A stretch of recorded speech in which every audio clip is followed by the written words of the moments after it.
Okay, welcome back. We're live at the legislature this morning on Talk of the Town on 103.7 WTIB, 94.1 WNBU. If you're listening, you want to watch us. We're videotaping, and this will be replayed on Cable 7 tonight on the Suddenlink Network in Beaufort, Pitt, and Martin counties, Greenville, Williamston, Washington area. And your state representative is here now, Dr. Greg Murphy, who is actually the district representative for District 9 in the House of Representatives and the only medical doctor in the legislature serving out his first term and up for re-election in November. Good morning, Dr. Murphy. Good morning, Mr. Henry. How are you? Thank you for. I'm well. Did you spend the night in Raleigh last night? I did.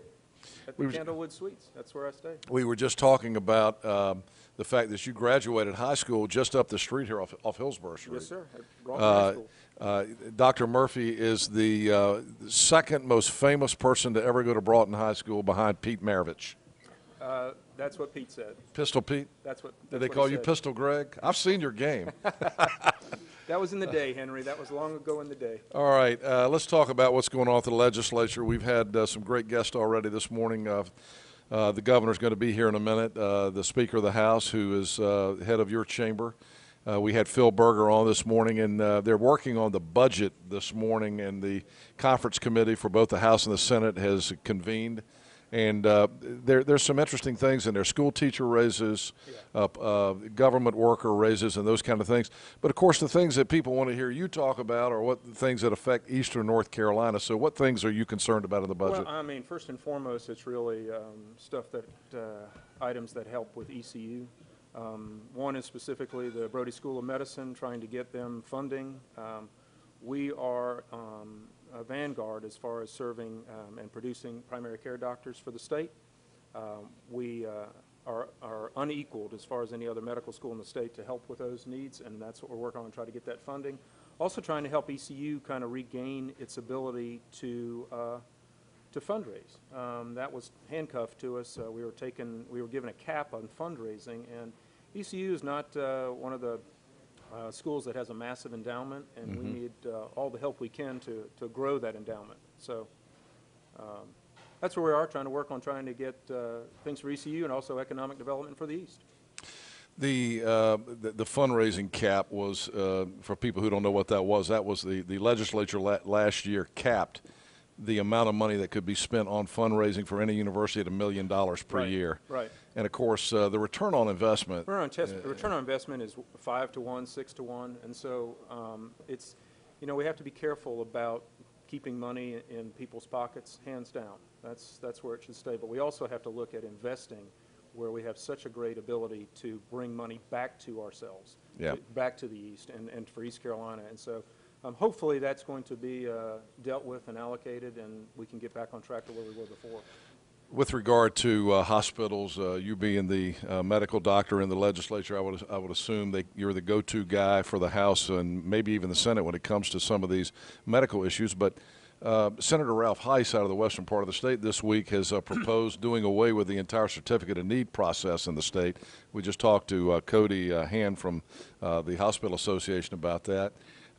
What's your thought on that? Does the state need to maintain a certificate of need program? Well, the issue about that, Henry, is it's not an all or none thing, in my opinion. It's a very, very complex issue. We are the fourth most regulated state as far as CON in the country. So I think it does need to be dealt with. But to throw the entire thing out, I think, is not giving credibility to the entire issue. I think it needs to be looked at piece by piece. For example, cardiac surgery beds. We don't need to be doing cardiac surgery in a hospital. And so any hospital could do anything that they wanted. And so I think those type of things need to be looked at. We need more psychiatry beds, hands down, and there doesn't need to be an application process for that. So that part, I think, needs to go away. I think Donnie Lambeth, who is a former CEO of Wake Forest Baptist Hospital, and I have had some nice discussions. We're going to sit in a room and close the doors and not be let out until we try to fix this thing so that it can help patients, it can help physicians, it can help hospitals. But to throw the whole thing out, I think, doesn't give the issue the complex analysis that it needs. And it's interesting that it would come up this late in the short session. It's very controversial, and it's been talked about for a long time.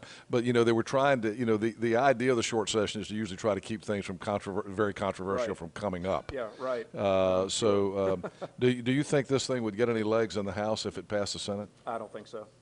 I not really don't think this so. year. I mean, it's trying to make a very complex issue too simple, in my opinion. Right. What are some of the other things on your mind with regard to the budget in this particular session? It looks like you got maybe 2.5 weeks left here in Raleigh. Well, that's what they say. I think one of the main points that we're all working at is trying to get our teachers back up to where they should be. I was new to the legislature thing. When in 2010, apparently we were 48th in the country in teacher pay, and North Carolina has led the nation over the last 5 years in the percentage increase of teacher pay every year. You don't hear that. Mm-hmm. But so we have come through our leadership and a long way. And so we're working on that, and so I think that's going to be important, trying to get the rest of the state employees paid too. Cost of living raises, I think we're really working hard on that. As you said earlier, there's a time to save and there's also a time to invest, and I think we're at a good point where the state is doing very, very well economically and we can invest. Right.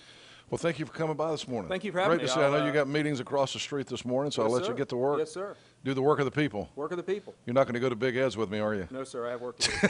I work for a living.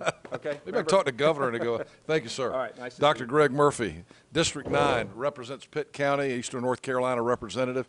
And we are live at the legislature this morning. Governor McCrory is here in the building, I see, and also the Speaker of the House, Tim Moore. Let's get a break in and we'll come back, and Governor Pat McCrory will join us live on the radio this morning. Be right back.